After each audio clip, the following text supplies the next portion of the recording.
Hello everyone, good morning. কেমন আছো তোমরা সবাই? আশা করি তোমরা সবাই খুব ভালো আছো। আমিও খুব ভালো আছি। মোর লাইফস্টাইলের আর একটু নতুন ব্লগে তোমাদের সবাইকে অনেক অনেক ওয়েলকাম। তো এখন বাজে পড়েছে ওই 11:15 মতো। আমি স্নান করে নিয়েছি। এখন আমি যাবো দাদার সাথে একটু বাজারহাট করতে, কারণ বুঝতেই পারছো কালকে জামাই ষষ্ঠী। তো আজকে সারাদিনের পুরো ব্লগটাই তোমাদের সাথে শেয়ার করবো। তোমরা ভিডিওটা স্কিপ না করে দেখতে থাকো।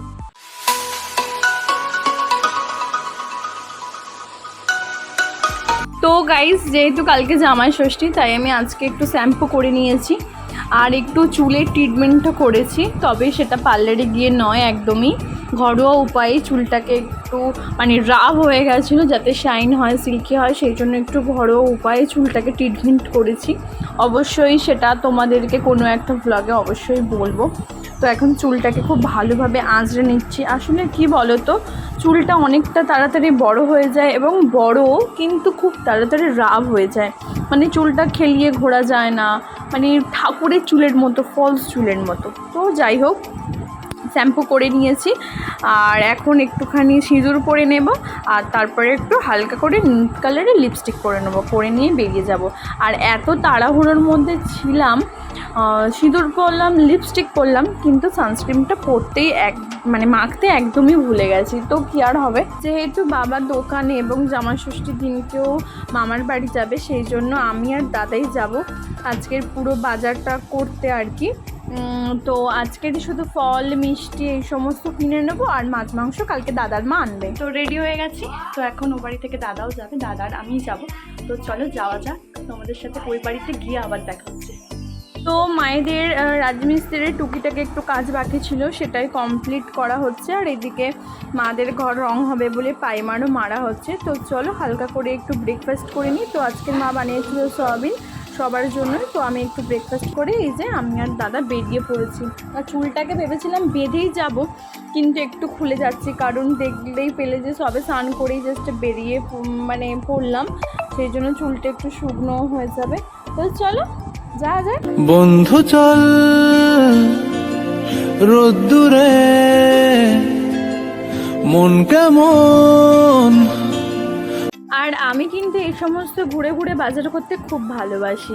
আর দাদার সাথে তো আমি বাজারে আসি, দাদার সাথে, দাদা ভাইয়ের সাথে। তো দূর থেকে গাইস দেখো এখন থেকে মিষ্টি দোকানে কি পরিমাণে ভিড়।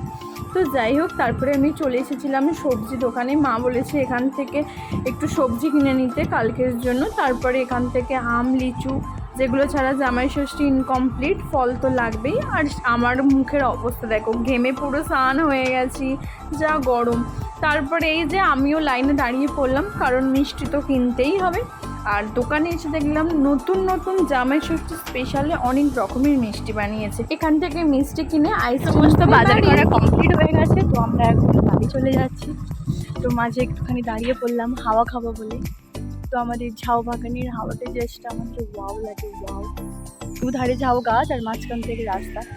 তো তোমাদের কতটা দেখতে পাচ্ছ বা বুঝতে পারছো জানি না। আর এখানে প্রকৃতির হাওয়া, ফ্যান, এসি যতই হাওয়া খাই না কেন, এই হাওয়ার কাছে কোনো হাওয়াই কিচ্ছু নয়। তো চলো একটুখানি আমরা এখানে রেস্ট নেবো, হাওয়া খেয়ে তারপরে আমরা বাড়ি চলে যাবো। তারপরে তোমাদের সাথে আবার দেখা হচ্ছে। ক্যাপচার করবো। যেহেতু আমরা গ্রামে থাকি, সেই জন্য এই গাছপালা, এই গরুর পাল, এই সমস্ত ছোট থেকে দেখেই কিন্তু আমরা বড় হয়েছি। হ্যালো এভরিওয়ান, এখন বাজে 5:30। তো দেখতেই পাচ্ছ একটু রেডি হয়েছি। তো এখন আমি যাচ্ছি জামাই ষষ্ঠীর গিফট কিনতে। তোমাদের দাদা ভাইয়ের মর্নিং শিফটে ডিউটি ছিল, তো সকালে হাট বাজারগুলো করে এনেছি দাদার সাথে গিয়ে, তোমরা তো দেখলেই। তো এখন হচ্ছে কি যে তোমাদের দাদা ভাইয়ের সাথে যাব জামাই ষষ্ঠীর গিফট কিনতে, আরও মিষ্টি এটা সেটা কিনবো, সব কিছু তোমাদের সাথে শেয়ার করব। তো চলো যেতে যেতে তোমাদের সাথে আবার দেখা হবে। আসলে এত গরম আর এত কাজের প্রেশার ছিল যে দাদার সাথে বাজারে এসে তোমাদের সাথে আর কিছু শেয়ারই করতে পারলাম না একেবারেই। আবার বিকাল থেকে ব্লগটা কন্টিনিউ করলাম, ভুলেই গেছিলাম যে ব্লগ করছি। যাই হোক, তো সোনাকে একটু রেডি করে নিয়েছি, কারণ সোনাকেও নিয়ে যাব। আর ওইদিকে তোমাদের দাদাভাই গাড়ি বার করছে। তারপরে এই যে আমরা তিনজনে বেরিয়ে পড়লাম। আসলে গরমে সোনাকে নিয়ে যাওয়ার ইচ্ছে ছিল না, কিন্তু এত বায়না করছে যে যাব বলে, সেজন্য ভাবলাম যে ঠিক আছে চলো। তো রাস্তায় বেরিয়ে আর সাথে ছিল সোনা, হঠাৎ করেই মাথায় একটা আইডিয়া আসলো। জানি না ঠিক হয়েছে কি ভুল হয়েছে, যাই হোক সব কিছুই তোমরা দেখতে পাবে। তারপরে আমরা চলে আসলাম এই ওভেন দোকানে। নিশ্চয়ই অবাক হচ্ছ না যে জামাই ষষ্ঠীর দিন ওভেনের দোকানে কেন? আসলে প্রত্যেক বছর জামাই ষষ্ঠীতেই মাকে মানে কোনো না কোনো জিনিস গিফট করা হয়। শাড়ি একদমই নেয় না। আগের বছরে শুধু শাড়ি দিয়েছিলাম। তো কোনো বছর ডিনার সেট, কোনো বছর প্রেস্টিজের মানে ফ্রাই প্যান, কোনো বছর প্রেসার কুকার, এই সমস্ত কিছুই নেয়। তো এইবারেই বলেছিল যে একটা ওভেন দিবি। তো অনেক রকমই ওভেন দেখলাম, তার মধ্যেই দোকানের সবথেকে বেস্ট ছিল এই ওভেনটা, যেটা মায়ের জন্যই কিনে নিলাম। মা বলে শাড়ি কিনলে সেটা তো মানে কয়েকবার পরবো বা নষ্ট হয়ে যাবে, কিন্তু একটা কোনো গিফট দিলে সেটা আজীবন থেকেও যাবে। আর মায়ের এই সিদ্ধান্তটাকে আমরা কিন্তু মেনেও নিই, সত্যিই তো। আর ধরো আমি একটাই মেয়ে, আমি একাই দেবো, আরও দিদি বোনরা থাকলে তাদের দেখা দেখি অনেক হতো। মা বলছে না আমার অনেক শাড়ি আছে। তো সেই মতো কাকু সমস্ত কিছুই দেখে ঠিক করে দিচ্ছে। বুঝতেই পারছো গ্যাসের ব্যাপার, জ্বালিয়েও দেখে দিচ্ছে। তো যাই হোক, তারপরেই দেখো চলে এসেছি আমরা কোথায়। অবাক হচ্ছ না? না, অবাক হওয়ার কিচ্ছু নেই। চলে এসেছি সোনাকে নিয়ে পার্লারে। রাস্তায় আস্তে আস্তে হঠাৎ ডিসিশন নিলাম যে সোনাকে আজকেই কান ফুরিয়ে দেবো। আর পার্লারে জিজ্ঞাসাও করতে এসেছিলাম, আর সোনা তখন থেকেই বলছে মা কান ফোড়াবো, মামাম কান ফোড়াবো এরকম। আসলে ও জানে না যে এরকম লাগে কিনা। ও প্রচুর এক্সাইটমেন্ট ছিল এবং পাপাকেও বলছো। কিন্তু তোমাদের দাদাভাই একদমই আমাকে সাপোর্ট করেনি এই ব্যাপারটাতে। বলছে না মেয়ে আরেকটু বড় হলে কান ফোড়াবে। কিন্তু আমারও যেন মনে হচ্ছিলো যে না, কানটা ফুরিয়েই দিই। আর হচ্ছে কি যে বড় হবে আবার টক টক এই সমস্ত খাবে, স্কুলে যাবে। তো যাই হোক, সোনা কিন্তু প্রচুর এক্সাইটমেন্ট ছিল। তারপরে কি হলো দেখো। বলেছে তুমি আইসক্রিম খেতে পারো তো নাকি আমি যাবো সঙ্গে, বলো।